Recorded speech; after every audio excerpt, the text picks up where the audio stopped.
இந்த சீன்ல நடிக்கும் போது நிஜமாவே எம்ஜிஆருக்கு தூக்குல தொங்கிட்டார். அதாவது அந்த கயிறு அந்த முடிச்சு போடுறாங்கல்ல, அந்த முடிச்சு லூசா போட்டு மேல உத்தரம் உடைஞ்சு அவர் உள்ள விழுகிற மாதிரி ஒரு சீன். எப்படின்னா அவர் தூக்கு போட்டுக்கிட்டு பக்கத்துல இருக்க லீவரை பிடிச்சு இழுக்கணும். இழுத்தாதான் இவர் உள்ள விழ முடியும். ஏன்னா ஆள் இல்லைல்ல, இவரா தானே செல்ஃப் சூசைடு தானே. அப்போ யாரும் இவரை கொலை பண்ண போறதில்ல, இவரா செய்யணும் போது அந்த லீவரை பிடிச்சு இழுக்க ஆள் இல்ல, இவரே பிடிச்சு இழுக்கணும். இழுந்த உடனே அந்த கீழே இருக்க பலகை விலகிக்கிறோம், இவர் தொங்கணும். இதுதான் அங்க உள்ள செட்டப். இதுக்கு மேல என்ன பண்ணியிருப்பாங்க, அந்த உத்தரத்தை வந்து கொஞ்சம் உடைச்சு லைட்டா ஒட்ட வச்சு இவர் லேசா அப்படி இழுத்த உடனே உத்தரம் உடைஞ்சு விழுகிற மாதிரி ஏற்பாடு பண்ணியிருப்பாங்க. கீழே தரையில இவர் விழும்போது அடிபடக்கூடாதுன்னு ஒரு மெத்தை போட்டு வச்சிருப்பாங்க, தேங்காய் நார் மெத்தை. இவ்வளவு ஏற்பாடுகளும் பண்ணி வச்ச பிறகும் இவர் தொங்கும் போது முடிச்சு இருக்கிறோம். அப்படியே கண்ணுமொழி பிதுங்கும், மூச்சு திணறும்.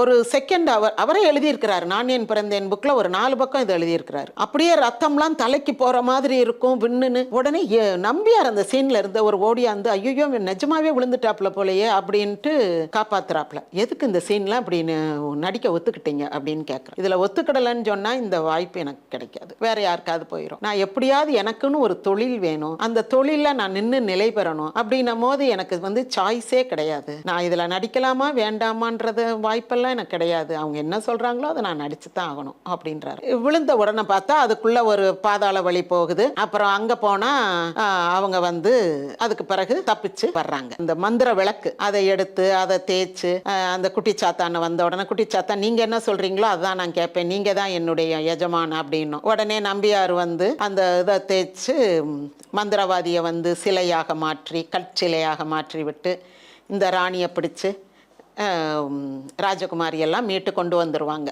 கதை அப்படியே முடிஞ்சிடும்.